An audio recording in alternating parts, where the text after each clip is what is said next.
सारे दिन रमानाथ उद्वेग के जंगलों में भटकता रहा। कभी निराशा की अंधकार में घाटियां सामने आ जाती, कभी आशा की लहराती हुई हरियाली। जोरा गई भी होगी, यहां से तो बड़े लंबे चौड़े वादे करके गई थी। उसे क्या गरज है, आकर कह देगी मुलाकात ही नहीं हुई। कहीं धोखा तो न देगी, जाकर डिप्टी साहब से सारी कथा कह सुनाए। बेचारी जालपा पर बैठे बिठाए आफत आ जाए। क्या जोरा इतनी नीच प्रकृति की हो सकती है? कभी नहीं। अगर जोरा इतनी बेवफा, इतनी दगाबाज है तो यह दुनिया रहने के लायक ही नहीं। जितनी जल्द आदमी मुंह में कालिख लगाकर डूब मरे उतना ही अच्छा। नहीं, जोहरा मुझसे दगा ना करेगी। उसे वह दिन याद आए जब उसके दफ्तर से आते ही जालपा लपक कर उसकी जेब टटोलती थी और रुपए निकाल लेती थी। वही जालपा आज इतनी सत्यवादिनी हो गई। तब वह प्यार करने की वस्तु थी, अब वह उपासना की वस्तु है। जालपा, मैं तुम्हारे योग्य नहीं हूं। जिस ऊंचाई पर तुम मुझे ले जाना चाहती हो वहां तक पहुंचने की मुझ में शक्ति नहीं है। वहां पहुंचकर शायद चक्कर खाकर गिर पड़ूं। मैं अब भी तुम्हारे चरणों पर सिर झुकाता हूं। मैं जानता हूं तुमने मुझे अपने हृदय से निकाल दिया है। तुम मुझसे विरक्त हो गई हो। तुम्हें अब मेरे डूबने का दुख है, न तैरने की खुशी। पर शायद अब भी मेरे मरने या किसी घोर संकट में फंस जाने की खबर पाकर तुम्हारी आंखों से आंसू निकल आएंगे। शायद तुम मेरी लाश देखने आओ। हाँ, प्राण ही क्यों नहीं निकल जाते कि तुम्हारी निगाह में इतना नीच तो ना रहूं।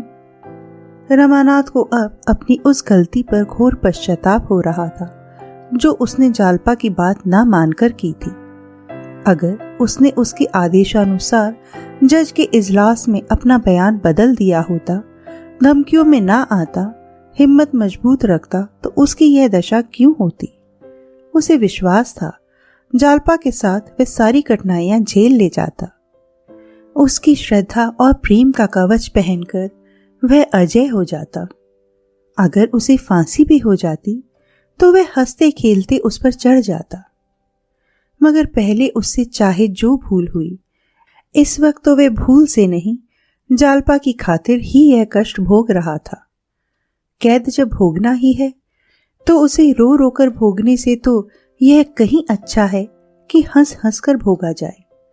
आखिर पुलिस अधिकारियों के दिल में अपना विश्वास जमाने के लिए वह और क्या करता?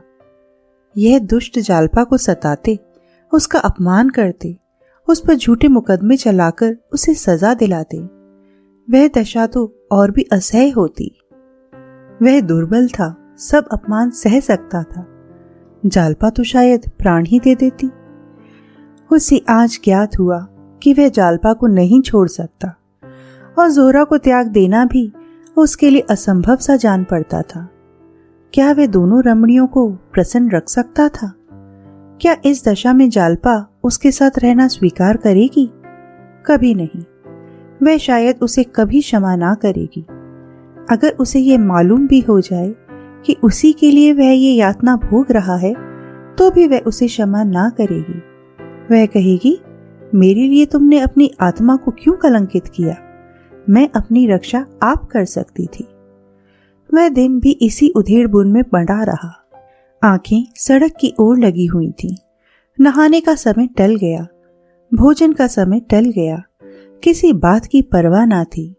अखबार से दिल बहलाना चाहा, उपन्यास लेकर बैठा, मगर किसी काम में भी चित ना लगा। आज दारोगा जी भी नहीं आए। या तो रात की घटना से रुष्ट या लज्जित थे, या कहीं बाहर चले गए। रमानाथ ने किसी से इस विषय में कुछ पूछा भी नहीं। सभी दुर्बल मनुष्यों की भांति रमानाथ भी अपने पतन से लज्जित था। जब वह एकांत में बैठता तो उसे अपनी दशा पर दुख होता। क्यों उसकी विलास वृत्ति इतनी प्रबल है? वह इतना विवेक शून्य ना था कि अधोगति में भी प्रसन्न रहता। लेकिन ज्यों ही और लोग आ जाते, शराब की बोतल आ जाती, जोहरा सामने आकर बैठ जाती, उसका सारा विवेक और धर्म ज्ञान भ्रष्ट हो जाता। रात के 10 बज गए। पर जोहरा का कहीं पता नहीं। फाटक बंद हो गया। रमानाथ को अब उसके आने की आशा ना रही, लेकिन फिर भी उसके कान लगे हुए थे। क्या बात हुई? क्या जालपा उसे मिली ही नहीं या वह गई ही नहीं? उसने इरादा किया, अगर कल जोहरा ना आई तो उसके घर पर किसी को भेजूंगा। उसे 2-1 झपकियां आई और सवेरा हो गया। फिर वही विकलता शुरू हुई। किसी को उसके घर भेजकर बुलवाना चाहिए। कम से कम यह तो मालूम हो जाए कि वह घर पर है या नहीं। दारोगा के पास जाकर बोला, रात तो आप आपे में ना थे। दारोगा ने ईर्ष्या को छिपाते हुए कहा, यह बात ना थी, मैं महज आपको छेड़ रहा था। रमानाथ, जोहरा रात आई नहीं, जरा किसी को भेजकर पता तो लगवाइए, बात क्या है? कहीं नाराज तो नहीं हो गई? दारोगा ने बेदिली से कहा, उसे गरज होगा खुद आएगी, किसी को भेजने की जरूरत नहीं है। रमानाथ ने फिर आग्रह ना किया। समझ गया यह हजरत रात बिगड़ गए। चुपके से चला आया। अब किससे कहे? सबसे यह बात कहना लज्जास्पद मालूम होता था। लोग समझेंगे यह माशे एक ही रसिया निकले। दरोगा से तो थोड़ी सी घनिष्ठता हो गई थी। 1 हफ्ते तक उसे जोहरा के दर्शन ना हुए। अब उसके आने की कोई आशा ना थी। रमानाथ ने सोचा, आखिर बेवफा निकली, उससे कुछ आशा करना मेरी भूल थी। या मुमकिन है पुलिस अधिकारियों ने उसके आने की मनाही कर दी हो। कम से कम मुझे एक पत्र तो लिख सकती थी। मुझे कितना धोखा हुआ। व्यर्थ उससे अपने दिल की बात कही। कहीं इन लोगों से कह दे तो उल्टी आंतें गल पड़ जाए। मगर जोहरा बेवफाई नहीं कर सकती। रमानाथ की अंतरात्मा इसकी गवाही देती थी। इस बात को किसी तरह स्वीकार ना करती थी। शुरू के 10-5 दिन तो जरूर जोहरा ने उसे लुब्ध करने की चेष्टा की थी। फिर अनायास ही उसके व्यवहार में परिवर्तन होने लगा था। वह क्यों बार बार सजल नेत्र होकर कहती थी, देखो बाबूजी, मुझे भूल ना जाना। उसकी वह हसरत भरी बातें याद आ आकर कपट की शंका को दिल से निकाल देती। जरूर कोई ना कोई नई बात हो गई है। वह अक्सर एकांत में बैठकर जोहरा की याद करके बच्चों की तरह रोता। शराब से उसे घृणा हो गई। दारोगा जी आते, इंस्पेक्टर साहब आते, पर रमानाथ को उनके साथ 10-5 मिनट बैठना भी अखरता। वह चाहता था मुझे कोई ना छेड़े, कोई ना बोले। रसोईया खाने को बुलाने आता तो उसे घुड़क देता। कहीं घूमने या सैर करने की उसकी इच्छा ना होती। यहाँ कोई उसका हमदर्द ना था, कोई उसका मित्र ना था। एकांत में मन मारे बैठे रहने में ही उसके चित्त को शांति होती थी। उसकी स्मृतियों में भी अब कोई आनंद ना था। नहीं, वह स्मृतियां भी मानो उसके हृदय से मिट गई थीं। एक प्रकार का विराग उसके दिल पर छाया रहता था। 7वां दिन था, 8 बज गए थे। आज एक बहुत अच्छा फिल्म होने वाला था। एक प्रेम कथा थी।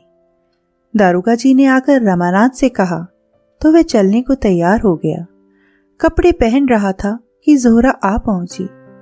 रमानाथ ने उसकी तरफ एक बार आंख उठाकर देखा, फिर आईने में अपने बाल संवारने लगा। ना कुछ बोला, ना कुछ कहा। हाँ, जोहरा का वह सादा आभरणहीन स्वरूप देखकर उसे कुछ आश्चर्य अवश्य हुआ। वह केवल एक सफेद साड़ी पहने हुए थी। आभूषण का एक तार भी उसकी देह पर ना था। होंठ मुरझाए हुए और चेहरे पर क्रीड़ा में चंचलता की जगह तेज में गंभीरता झलक रही थी। वह 1 मिनट खड़ी रही, तब रमानाथ के पास जाकर बोली, क्या मुझसे नाराज हो? बेकसूर बिना कुछ पूछे गए थे। रमानाथ ने फिर भी कुछ जवाब ना दिया, जूते पहनने लगा। जोहरा ने उसका हाथ पकड़कर कहा, क्या ये खफकी इसलिए है कि मैं इतने दिनों आई क्यों नहीं? रमानाथ ने रुखाई से जवाब दिया, अगर तुम अब भी न आती तो मेरा क्या अख्तियार था? तुम्हारी दया थी कि चली आई। यह कहने के साथ उसे ख्याल आया, मैं इसके साथ अन्याय कर रहा हूं। लज्जित नेत्रों से उसकी ओर ताकने लगा। ज़ोहरा ने मुस्कुरा कर कहा, अच्छी दिल लगी है। आपने ही तो एक काम सौंपा और जब वह काम करके लौटी तो आप बिगड़ रहे हैं। क्या तुमने वह काम इतना आसान समझा था कि चुटकी बजाने में पूरा हो जाएगा? तुमने मुझे उस देवी से वरदान लेने भेजा था जो ऊपर से फूल है पर भीतर से पत्थर, जो इतनी नाजुक होकर भी इतनी मजबूत है। रमानाथ ने बेदिली से पूछा, है कहाँ, क्या करती है? ज़ोहरा, उसी दिनेश के घर है जिसको फांसी की सजा हो गई है। उसके 2 बच्चे हैं, औरत है और माँ है। दिन भर उन्हीं बच्चों को खिलाती है, बुढ़िया के लिए नदी से पानी लाती है, घर का सारा काम काज करती है और उनके लिए बड़े बड़े आदमियों से चंदा मांग लाती है। दिनेश के घर में ना कोई जायदाद थी, ना रुपए थे। लोग बड़ी तकलीफ में थे। कोई मददगार तक ना था जो जाकर उन्हें ढाढ़स दे देता। जितने साथी सोहबती थे सब के सब मुंह छिपा बैठे। 2-3 फाके तक हो चुके थे। जालपा ने जाकर उनको जिला लिया। रमानाथ की सारी बेदुली काफुर हो गई। जूता छोड़ दिया और कुर्सी पर बैठकर बोला, तुम खड़ी क्यों हो? शुरू से बताओ। तुमने तो बीच में से कहना शुरू किया। एक बात भी मत छोड़ना। तुम पहले उसके पास कैसे पहुंची? पता कैसे लगा? ज़ोहरा, कुछ नहीं, पहले उस देवी दीन खटिक के पास गई। उसने दिनेश के घर का पता बता दिया। चटपट जा पहुंची। रमानाथ, तुमने जाकर उसे पुकारा? तुम्हें देखकर कुछ चौंकी नहीं, कुछ झिझकी तो जरूर होगी। ज़ोहरा मुस्कुरा कर बोली, मैं इस रूप में ना थी। देवी दीन के घर से मैं अपने घर गई और ब्रह्म समाजी लेडी का स्वांग भरा। ना जाने मुझ में ऐसी कौन सी बात है जिससे दूसरों को फौरन पता चल जाता है कि मैं कौन हूँ या क्या हूँ। और ब्रह्मी लेडियों को देखती हूँ कोई उनकी तरफ आंखें तक नहीं उठाता। मेरा पहनावा उड़ावा वही है। मैं भड़कीले कपड़े या फजूल के गहने बिल्कुल नहीं पहनती। फिर भी सब मेरी तरफ आंखें फाड़ फाड़ कर देखते हैं।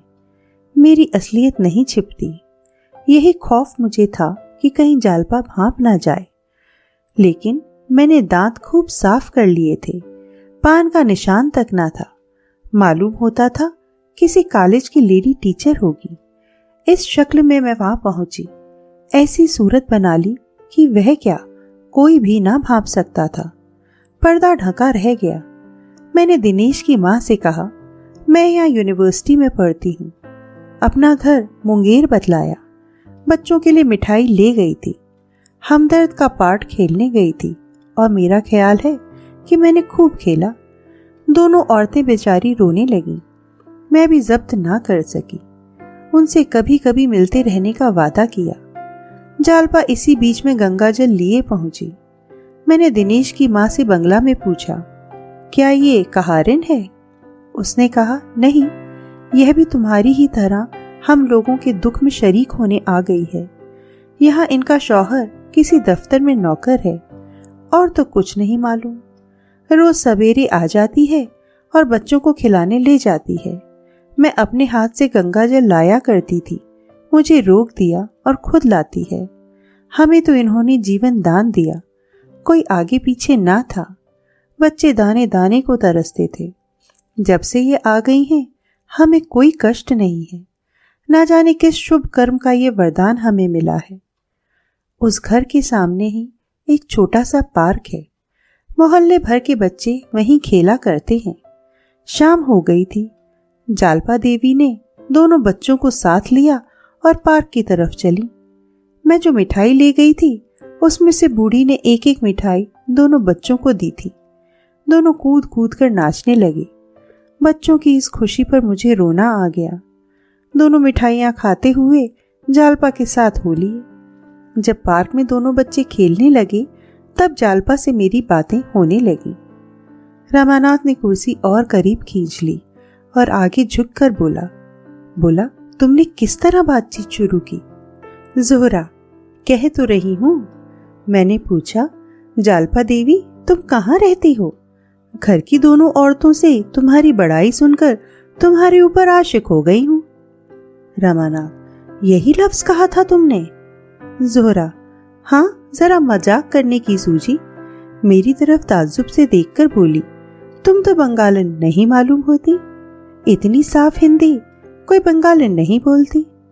मैंने कहा, मैं मुंगेर की रहने वाली हूँ और वहाँ मुसलमानी औरतों के साथ बहुत मिलती जुलती रही हूँ। आपसे कभी कभी मिलने का जी चाहता है। आप कहाँ रहती हैं? कभी कभी 2 घड़ी के लिए चली आऊंगी। आपके पास घड़ी भर बैठकर मैं भी आदमियत सीख जाऊंगी। जालपा ने शर्मा कर कहा, तुम तो मुझे बनाने लगी। कहाँ तुम कॉलेज की पढ़ने वाली, कहाँ मैं अपड़ गंवार औरत। तुमसे मिलकर मैं अलबत्ता आदमी बन जाऊंगी। जब जी चाहे यहीं चली आना, यही मेरा घर समझो। मैंने कहा, तुम्हारे स्वामी जी ने तुम्हें इतनी आजादी दे रखी है?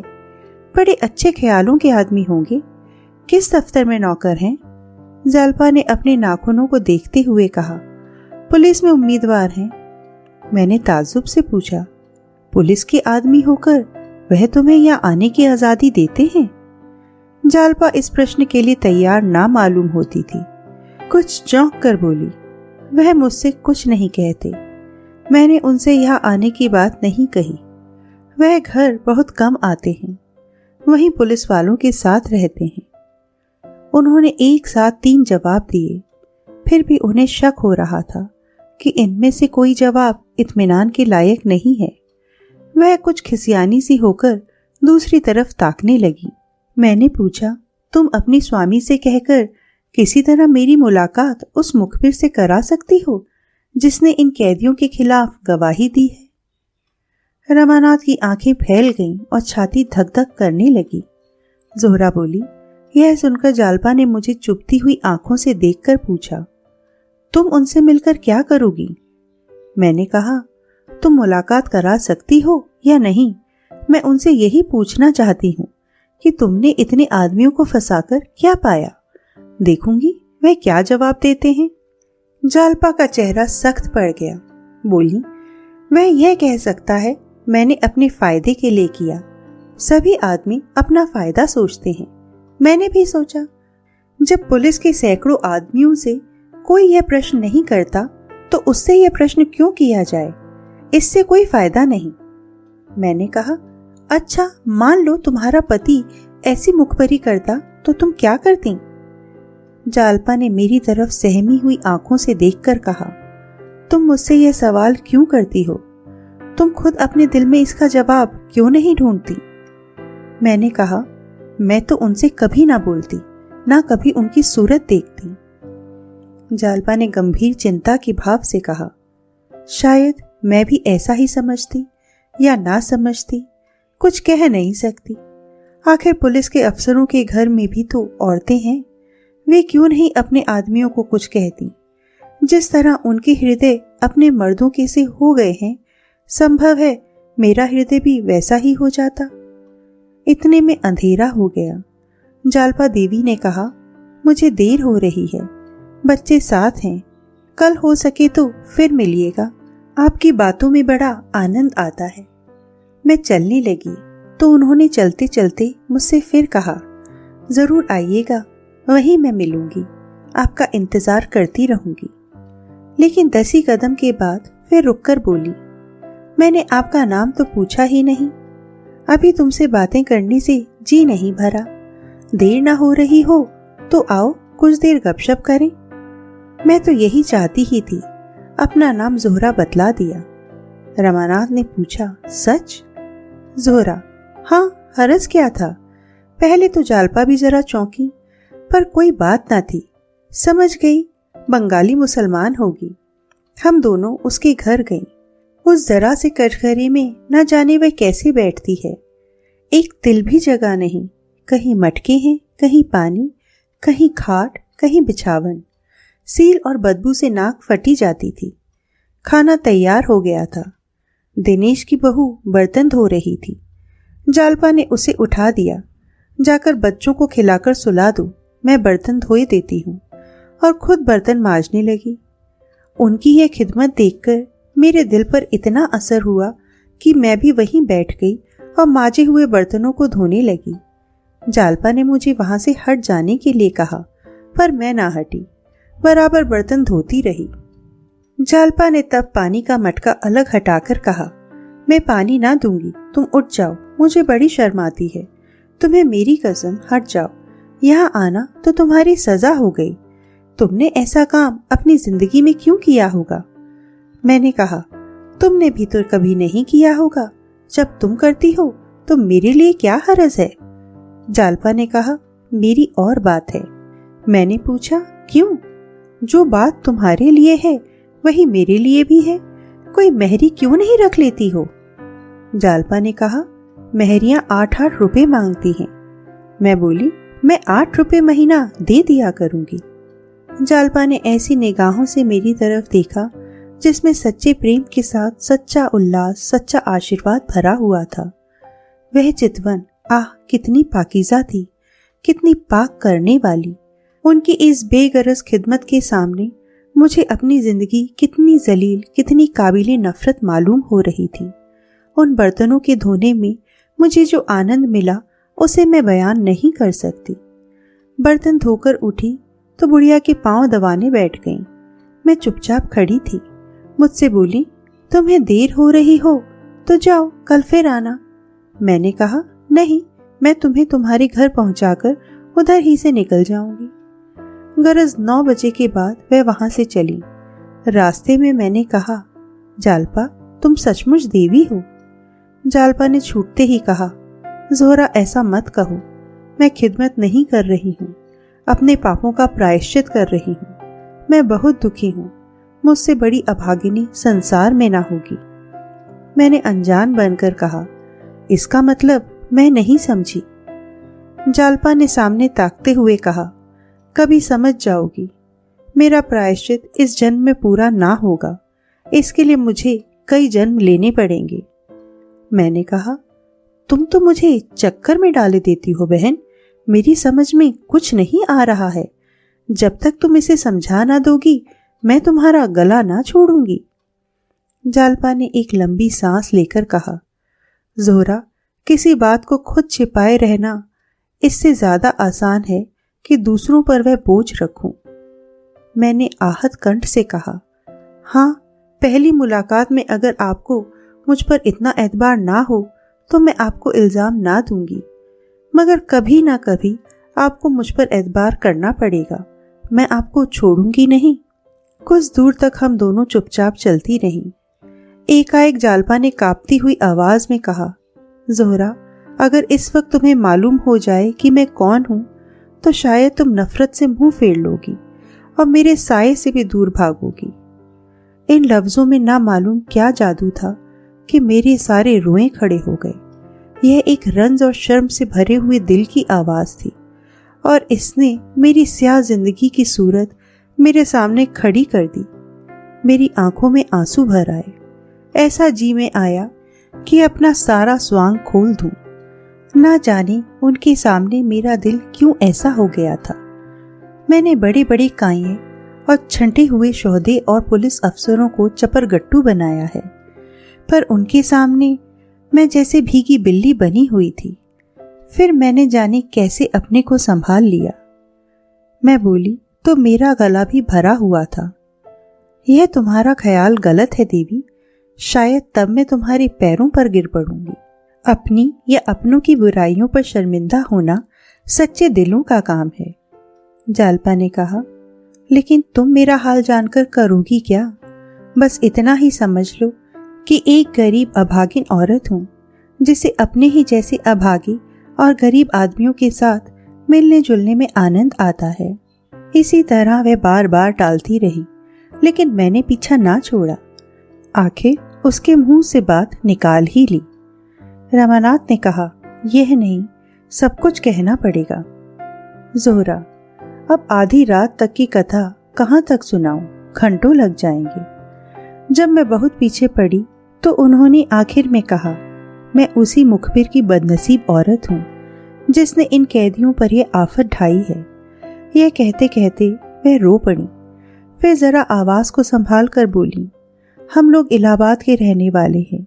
एक ऐसी बात हुई कि इन्हें वहां से भागना पड़ा। किसी से कुछ कहा ना सुना, भाग आए। कई महीनों में पता चला कि वह यहाँ है। रमानाथ ने कहा, इसका भी किस्सा है, तुम्हें बताऊंगा कभी। जालपा के सिवा और किसी को यह ना सूझती। जोहरा बोली, यह सब मैंने दूसरे दिन जान लिया। अब मैं तुम्हारे रग रग से वाकिफ हो गई। जालपा मेरी सहेली है, शायद ही अपनी कोई बात उन्होंने मुझसे छिपाई हो। कहने लगी, जोहरा, मैं बड़ी मुसीबत में फंसी हुई हूँ। एक तरफ तो एक आदमी की जान और कई खानदानों की तबाही है, दूसरी तरफ अपनी तबाही है। मैं चाहूँ तो आज इन सबों की जान बचा सकती हूँ। मैं अदालत को ऐसा सबूत दे सकती हूँ कि फिर मुखबिर की शहादत की कोई हकीकत ही ना रह जाएगी, पर मुखबिर को सजा से नहीं बचा सकती। बहन, इस दुविधा में मैं बड़ी नर्क का कष्ट झेल रही हूँ। ना यही होता है कि इन लोगों को मरने दूं, और ना यही हो सकता है कि रमानाथ को आग में झोंक दूं। यह कहकर वह रो पड़ी और बोली, बहन, मैं खुद मर जाऊंगी, पर उनका अनिष्ट मुझसे ना होगा। न्याय पर उन्हें भेंट नहीं कर सकती। अभी देखती हूँ क्या फैसला होता है। नहीं कह सकती उस वक्त मैं क्या कर बैठूं। शायद वही हाईकोर्ट में सारा किस्सा कह सुनाऊं। शायद उसी दिन जहर खाकर सो रहूं। इतने में देवी दीन का घर आ गया। हम दोनों विदा हुई। जालपा ने मुझसे बहुत इसरार किया कि कल इसी वक्त फिर आना। दिन भर तो उन्हें बात करने की फुर्सत नहीं रहती, बस वही शाम को मौका मिलता था। वह इतने रुपए जमा कर देना चाहती हैं कि कम से कम दिनेश के घर वालों को कोई तकलीफ ना हो। 200 रुपए से ज्यादा जमा कर चुकी हैं। मैंने भी 5 रुपए दिए। मैंने 2-1 बार जिक्र किया कि आप इन झगड़ों में ना पड़िए, अपने घर चली जाइए, लेकिन मैं साफ साफ कहती हूँ, मैंने कभी जोर देकर यह बात ना कही। जब जब मैंने इसका इशारा किया, उन्होंने ऐसा मुंह बनाया गोया वह यह बात सुनना भी नहीं चाहती। मेरे मुंह से पूरी बात कभी ना निकलने पाई। एक बात है, कहो तो कहूं। रमानाथ ने मानो ऊपरी मन से कहा, क्या बात है? जोहरा, डिप्टी साहब से कह दूं वह जालपा को इलाहाबाद पहुंचा दें, उन्हें कोई तकलीफ ना होगी। बस 2 औरतें उन्हें स्टेशन तक बातों में लगा ले जाएंगी। वहां गाड़ी तैयार मिलेगी, वह उसमें बैठा दी जाएंगी, या कोई और तदबीर सोचो। रमानाथ ने जोहरा की आंखों से आंख मिलाकर कहा, क्या ये मुनासिब होगा? जोहरा ने शर्मा कर कहा, मुनासिब तो ना होगा। रमानाथ ने चटपट जूते पहन लिए और जोहरा से पूछा, देवी दीन के ही घर पर रहती हैं ना? जोहरा उठ खड़ी हुई और उसके सामने आकर बोली, तो क्या इस वक्त जाओगे? रमानाथ, हाँ जोहरा, इसी वक्त चला जाऊंगा। बस उनसे 2 बातें करके उस तरफ चला जाऊंगा जहां मुझे अब से बहुत पहले चला जाना चाहिए था। जोहरा, मगर कुछ सोच तो लो, नतीजा क्या होगा? रमानाथ, सब सोच चुका। ज्यादा से ज्यादा 3-4 साल की कैद, दरोग बयानी के जुर्म में। बस अब रुखसत। भूल मत जाना जोहरा, शायद फिर कभी मुलाकात हो। रमानाथ बरामदे से उतरकर सहन में आया और एक क्षण में फाटक के बाहर था। दरबान ने कहा, हुजूर ने दरोगा जी को इत्तला कर दी है? रमानाथ, इसकी कोई जरूरत नहीं। चौकीदार, मैं जरा उनसे पूछ लूं, मेरी रोजी क्यों ले रहे हैं हुजूर? रमानाथ ने कोई जवाब ना दिया, तेजी से सड़क पर चल खड़ा हुआ। जोहरा निस्पंद खड़ी उसे हसरत भरी आंखों से देख रही थी। रमानाथ के प्रति ऐसा प्यार, ऐसा विकल करने वाला प्यार उसे कभी ना हुआ था। जैसे कोई वीर बाला अपने प्रियतम को समर भूमि की ओर जाते देखकर गर्व से फूली ना समाती हो। चौकीदार ने लपक कर दारोगा से कहा, यह बेचारे खाना खाकर लेटे ही थे। घबरा कर निकले, रमानाथ के पीछे दौड़े और पुकारा, बाबू साहब जरा सुनिए तो, 1 मिनट रुक जाइए। इससे क्या फायदा? कुछ मालूम तो हो आप कहाँ जा रहे हैं? आखिर बेचारे एक बार ठोकर खाकर गिर पड़े। रमानाथ ने लौटकर उन्हें उठाया और पूछा, कहीं चोट तो नहीं आई? दारोगा, कोई बात ना थी, जरा ठोकर खा गया था। आखिर आप इस वक्त कहाँ जा रहे हैं? सोचिए तो इसका नतीजा क्या होगा? रमानाथ, मैं 1 घंटे में लौट आऊंगा। जालपा को शायद मुखालिफों ने बहकाया है कि तू हाई कोर्ट में एक अर्जी दे दे, जरा उसे जाकर समझाऊंगा। दारोगा, यह आपको कैसे मालूम हुआ? रमानाथ, ज़ोहरा कहीं सुन आई है। दारोगा, बड़ी बेवफा औरत है, ऐसी औरत का तो सिर काट लेना चाहिए। रमानाथ, इसीलिए तो जा रहा हूं, या तो इसी वक्त उसे स्टेशन पर भेज कर आऊंगा या इस बुरी तरह पेश आऊंगा कि वह भी याद करेंगी। ज्यादा बातचीत का मौका नहीं है, रात भर के लिए मुझे इस कैद से आजाद कर दीजिए। दारोगा, मैं भी चलता हूं, जरा ठहर जाइए। रमानाथ, जी नहीं, बिल्कुल मामला बिगड़ जाएगा, मैं अभी आता हूं। दारोगा लाजवाब हो गए। 1 मिनट तक खड़े सोचते रहे, फिर लौट पड़े और ज़ोहरा से बातें करते हुए पुलिस स्टेशन की तरफ चले गए। उधर रमानाथ ने आगे बढ़कर एक तांगा किया और देवीदीन के घर जा पहुंचा। जालपा दिनेश के घर से लौटी थी और बैठी जग्गू और देवीदीन से बातें कर रही थी। वह इन दिनों एक ही वक्त खाना खाया करती थी।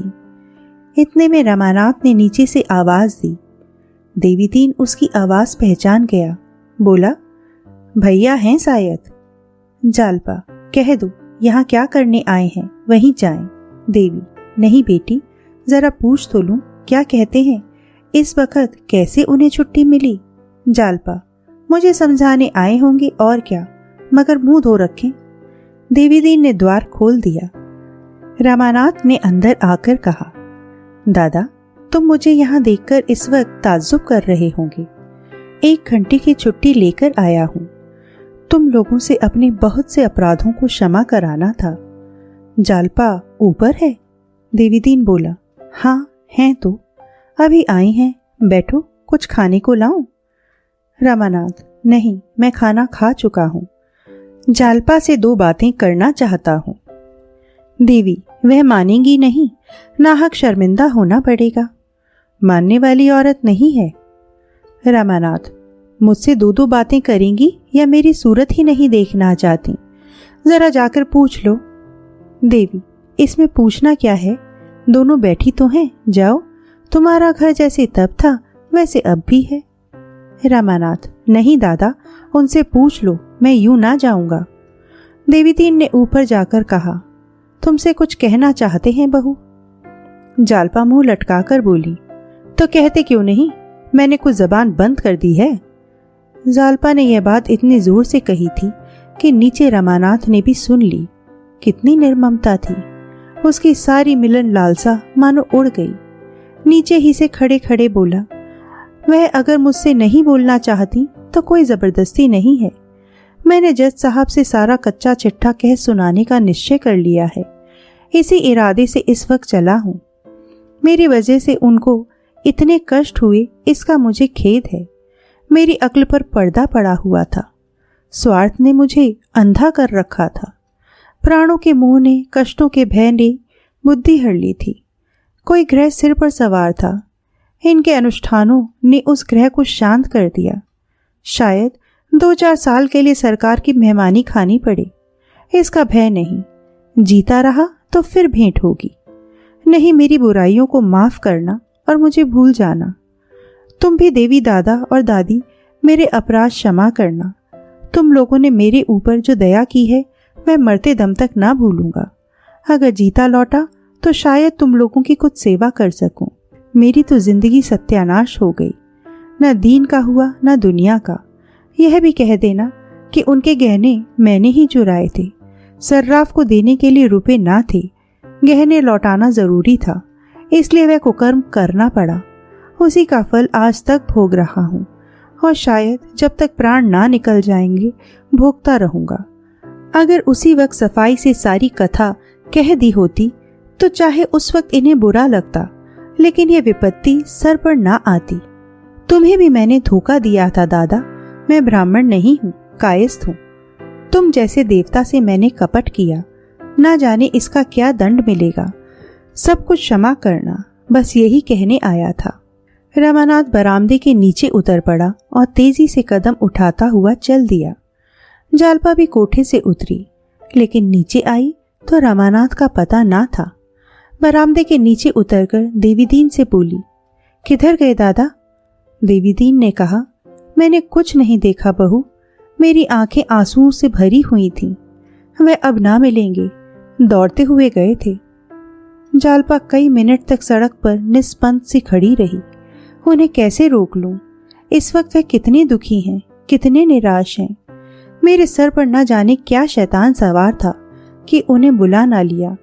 भविष्य का हाल कौन जानता है, ना जाने कब भेंट होगी। विवाहित जीवन के इन 2-2.5 सालों में कभी उसका हृदय अनुराग से इतना प्रकंपित ना हुआ था। विलासनी रूप में वह केवल प्रेम के आवरण के दर्शन कर सकती थी। आज त्यागनी बनकर उसने उसका असली रूप देखा। कितना मनोहर, कितना विशुद्ध, कितना विशाल, कितना तेजोमय। विलासनी ने प्रेमोद्यान की दीवारों को देखा था, वह उसी में खुश थी। त्यागनी बनकर वह उस उद्यान के भीतर पहुंच गई थी। कितना रम्य दृश्य था, कितनी सुगंध, कितना वैचित्र्य, कितना विकास।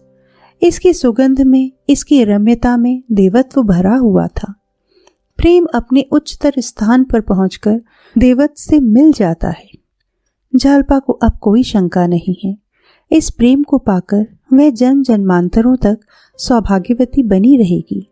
इस प्रेम ने उसे वियोग, परिस्थिति और मृत्यु के भय से मुक्त कर दिया, उसे अभय प्रदान कर दिया।